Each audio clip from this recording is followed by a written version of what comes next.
Bonjour Sylvie. Bonjour Claude. Je te remercie d'accorder quelques instants à l'équipe de tournage de la démocratie citoyenne. Bien volontiers. De Castelnau. Alors, peux-tu nous résumer un petit peu ton parcours? Oui, mais écoute, moi je ne suis pas du tout une fille de ce pays, hein. Je suis née à Paris. J'étais l'aînée de 4 enfants, une famille d'ouvriers. Et c'est vrai que ma réussite professionnelle, et même dire une grande partie personnelle, je la dois à l'école de la République qui m'a quand même ouvert sur la culture et qui m'a permis de devenir institutrice dans un premier temps et ensuite directrice d'école. Et j'ai enseigné pendant 34 ans en Seine-Saint-Denis avant de venir terminer ma carrière ici pendant 8 ans dans des écoles de Montpellier. Donc tu as connu des quartiers difficiles Oui, j'ai connu des quartiers difficiles, mais j'ai pris beaucoup de plaisir à être.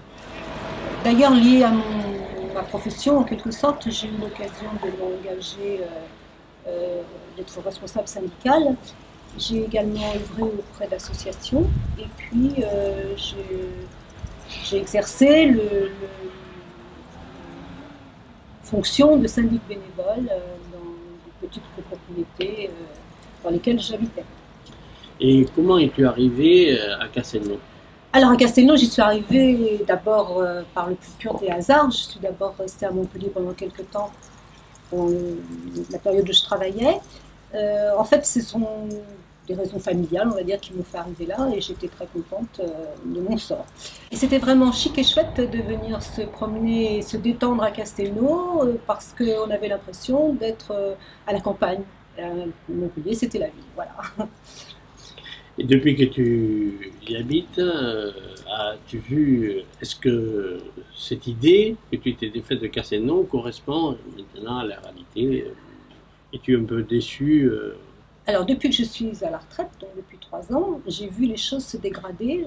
Malheureusement, j'ai habité dans les premiers immeubles qui ont été construits, donc ça allait à peu près, mais depuis quelque temps, il y a vraiment une concentration de construction, dont une crèche d'ailleurs au milieu d'immeubles est très difficile d'accès. Et l'environnement, disons, global, s'est nettement détérioré. Les trottoirs sont défoncés, ne sont pas réparés, c'est sale. Et puis, bien sûr, il y a des problèmes de circulation et de stationnement, même dans les rues. Pourtant, la municipalité vient de signer un contrat avec l'entreprise Dicolin pour le nettoyage des rues qui nous coûte 87 000 € par mois. Alors, et ce contrat va durer 5 ans. Je suis un peu étonné de ce que tu dis là. Écoute Claude, je te propose de venir avec moi à côté de la station de tram qui, elle, est nettoyée par une autre entreprise. Et là, tu verras dans quel état sont les abords des quais. De même, si tu vas te promener vers l'Aube Rouge, eh bien, derrière les buissons, vers le centre commercial, c'est un vrai dépotoir. Les gens jettent et ce n'est jamais nettoyé. On a le même problème au centre-ville où les pigeons défectent sur les trottoirs et on s'aperçoit que les trottoirs de la rue Jules Ferry ou de la rue Jean Jaurès ne sont pas nettoyés et on se demande bien pourquoi. Alors, on a remarqué que, moi j'ai remarqué que l'entreprise de nettoyage nettoie les rues, mais les trottoirs, pas trop. Et donc, je ne comprends pas à quoi correspond ce contrat de nettoyage. Voilà. Et c'est dommage parce que déjà, il y a de moins en moins de verdure, je veux dire, donc les petits bosquets, là, je t'invite encore à aller faire un tour, les petits bosquets sont vraiment devenus des poubelles. Là. Il y a des pittosporums, il y a des lauriers, et derrière ces arbustes, eh bien, c'est la poubelle. Ouais. Bon, peux-tu nous dire maintenant pourquoi, bon, on s'est rencontrés... Alors, nous nous sommes rencontrés la première fois, si ma mémoire est bonne, à l'occasion d'une manifestation, enfin on va dire ça comme ça, pour préserver une folie du 19e siècle qui se situe en face des arcades, du centre sportif des arcades.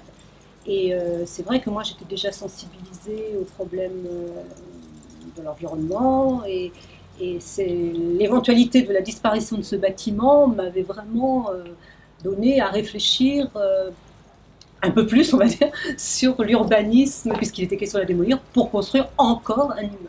On peut remercier les riverains de cet immeuble qui ont fait un procès et qui l'ont gagné.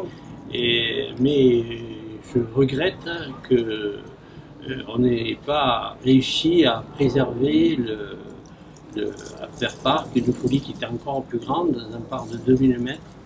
Et là, on s'aperçoit que si le plan local d'urbanisme avait été bien conçu, et si par exemple la municipalité avait classé Vert Parc comme elle a classé le Parc La Porte, on aurait pu avoir dans ce lieu une crèche avec un parc de 2000 mètres autour, le reste du terrain évidemment étant classé constructible, mais cela n'aurait coûté rien à la municipalité parce que le fait de le classer, de le garder comme parc, on aurait eu quelque chose de remarquable. J'ai lutté, je suis intervenu auprès du Conseil général de l'Hérault, personne ne m'a soutenu, aucun parti politique, et je leur en veux peu à cause de ça. Et je pense que l'équipe de la démocratie citoyenne, aujourd'hui, s'aperçoit que ce n'est pas les partis qui peuvent défendre Casino, mais c'est une équipe qui se réunit autour d'un projet. Et ça, c'est important parce que le projet, l'urbanisation de la ville, j'ai pas vu beaucoup de candidats qui aujourd'hui se présentent déposer un rapport sur le plan local d'urbanisme en 2007. J'ai fait des propositions à cette époque-là, elles n'ont pas été retenues. Et si elles avaient été retenues, peut-être que le centre-ville ne serait pas ce qu'il est aujourd'hui. Le centre-ville et d'autres quartiers. Et d'autres quartiers, pareil. Et à l'époque, je n'étais pas une conseiller municipal.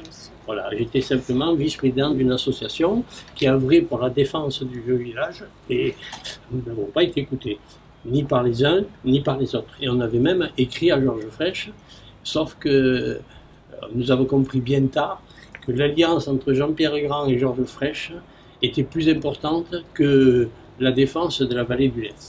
Alors pour finir cet entretien, je voudrais savoir un petit peu qu'est-ce qui a motivé ton choix et ta décision de t'engager auprès de moi dans cette équipe de la démocratie citoyenne pour Casino.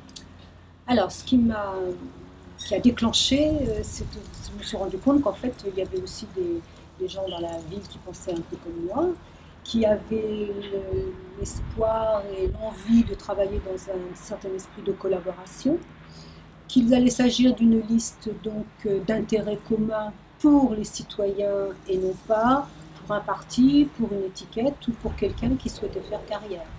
Donc si on œuvre pour le bien commun, cette liste de démocratie citoyenne me semble tout à fait me correspondre.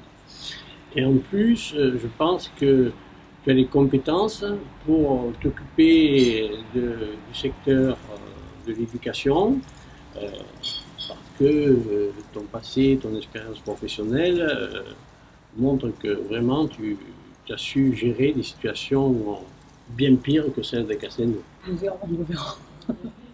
Merci en tout cas. Voilà, donc on vous remercie, Castelnoviens, Castelnoviennes, la liste démocratie citoyenne sera à votre service et surtout mettra en œuvre cette démocratie qui nous fait tant défaut depuis plusieurs années.